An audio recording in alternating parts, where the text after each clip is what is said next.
Salut à toi et bienvenue sur ma chaîne Apprendre à coder. Aujourd'hui, je te propose un tutoriel complet pour apprendre à programmer en Java de A à Z. Ce tutoriel s'adresse à toi si tu débutes totalement en programmation, mais aussi si tu connais déjà un autre langage et que tu veux découvrir le langage Java. Le tutoriel va se diviser en 12 parties distinctes. On va commencer par les objectifs du tutoriel. Qu'est-ce que Java? On va installer ensemble l'environnement de développement Java. Tu vas ensuite effectuer tes premiers pas en langage Java, parcourir les éléments de base du langage Java. Tu vas manipuler des tableaux, des chaînes de caractères, manipuler les dates, les opérateurs, utiliser les différentes structures de contrôle, parcourir quelques nouveautés de Java 21, découvrir la partie orientée objet de Java et enfin terminer sur un mini projet.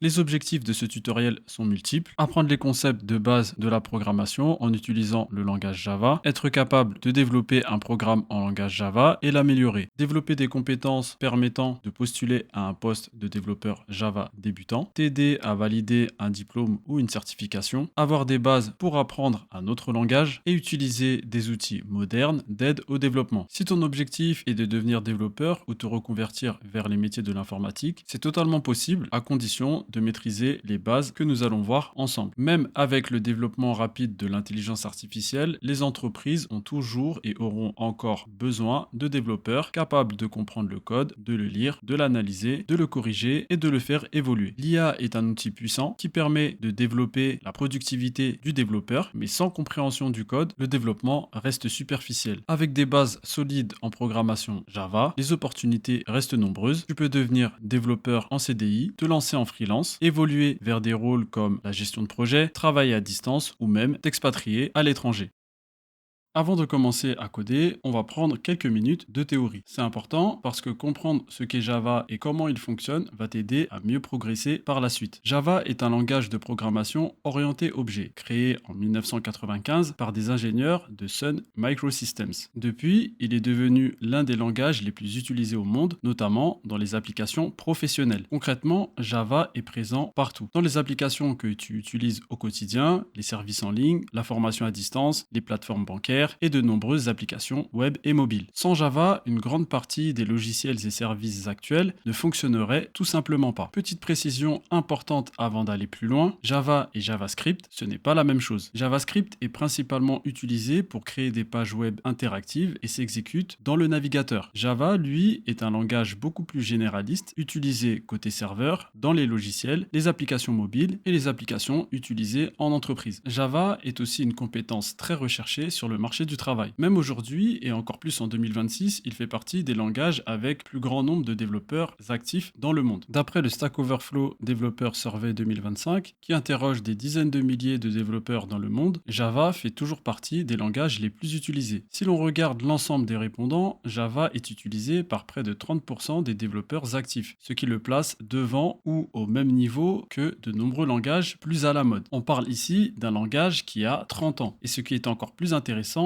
c'est que chez les personnes en train d'apprendre à coder, c'est-à-dire les débutants en programmation, Java est utilisé par plus de 40% des répondants. Ça montre une chose très importante, Java n'est pas un langage du passé, il continue d'être appris par les nouvelles générations de développeurs.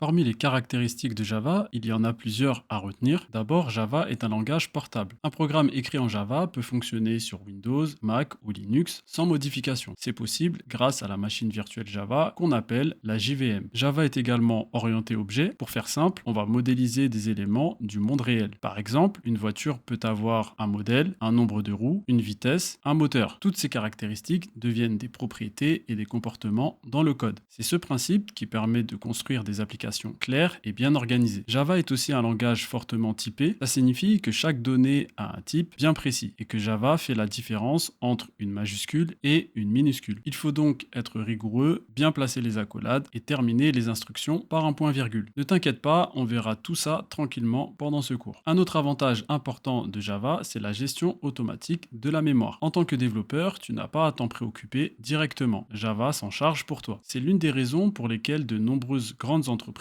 utilisent Java, car c'est un langage stable, sécurisé et fiable. Et enfin, Java permet de créer des applications performantes et multitâches. Par exemple, sur un smartphone Android, une application peut se mettre en pause automatiquement lorsqu'un appel arrive, puis reprendre ensuite. C'est ce genre de mécanisme que Java gère très bien. Pour commencer à développer en Java, tu as simplement besoin d'un ordinateur, d'un kit de développement et d'un environnement de développement, tous disponibles gratuitement. Et dans la prochaine partie, on va justement passer à l'installation des outils nécessaires pour commencer à coder.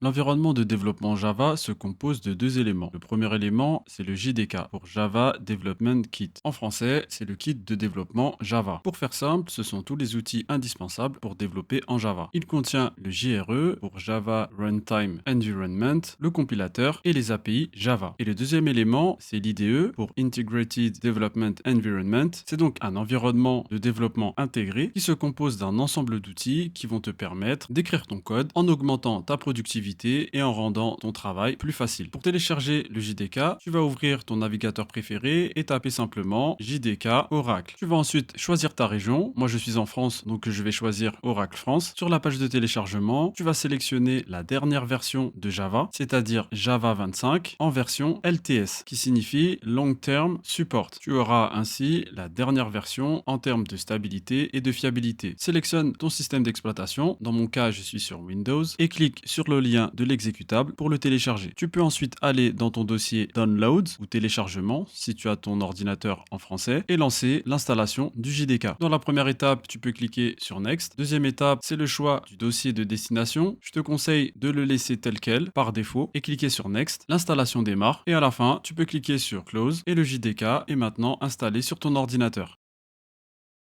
Tu peux ensuite passer à l'étape suivante, c'est-à-dire l'installation de ton IDE. Et dans ce tutoriel, on va utiliser IntelliJ IDEA. IntelliJ IDEA, c'est l'un des IDE les plus utilisés aujourd'hui, aussi bien pour les débutants que pour les développeurs professionnels. Petite info intéressante, Google utilise IntelliJ IDEA comme base pour Android Studio, qui est tout simplement l'IDE officiel pour le développement Android. Pour l'installer, tu vas simplement taper IntelliJ IDEA dans ton navigateur préféré et tu vas cliquer sur télécharger au niveau du site officiel pour télécharger l'IDE IntelliJ IDEA, jetbrains.com. Depuis peu, JetBrains met à disposition des développeurs débutants et des développeurs professionnels un seul et unique produit pour IntelliJ IDEA. À l'origine, il y avait une version Ultimate et une version Community. Maintenant, il y a un seul produit avec 30 jours d'essai de l'abonnement Ultimate. Si tu veux bénéficier de 20% de réduction sur l'abonnement Ultimate, il te suffira d'utiliser mon code promo apprendre à coder 20 pour télécharger l'IDE. N'oublie pas de sélectionner ton système d'exploitation. Dans mon cas, je suis sur Windows et sélectionne l'exécutable à télécharger. Le téléchargement se lance. Retourne dans ton dossier Downloads et clique sur l'exécutable pour lancer le téléchargement d'IntelliJ IDEA. Avant de lancer l'installation d'IntelliJ IDEA, il est recommandé de fermer toutes les applications. Ensuite, tu peux cliquer sur Next. Ici, j'ai une ancienne version d'IntelliJ IDEA qui est installée sur mon ordinateur. Donc, je vais profiter de l'installation de la nouvelle version pour désinstaller l'ancienne version. Et je vais également conserver les différents paramétrages et configurations depuis mon ancienne version. Tu auras cette étape uniquement si tu as déjà une ancienne version d'IntelliJ IDEA sur ton PC. Et ensuite, tu peux cliquer sur Next. Pour le choix du dossier de destination, je te conseille de laisser la sélection par défaut et cliquer sur Next. Dans la partie installation des options, je te conseille de cocher IntelliJ IDEA dans Create Desktop Shortcut. Ça te permet tout simplement de retrouver facilement ton IDE. Deuxièmement, dans Update Path Variable, tu peux cliquer sur Add Bin Folder to the Path. Ça va te permettre, entre autres, de lancer IntelliJ IDEA depuis ton terminal, par exemple. Ça peut être utile pour Git ou les projets avancés ou de l'automatisation. Et même si tu débutes avec IntelliJ IDEA, c'est une bonne pratique à avoir. Troisièmement, dans Update Context Menu, tu vas cliquer sur Add Open Folder as Project. En fait, ça va te permettre de faire un clic droit sur un dossier et d'ouvrir directement IntelliJ IDEA. Et ensuite, dans Create Associations,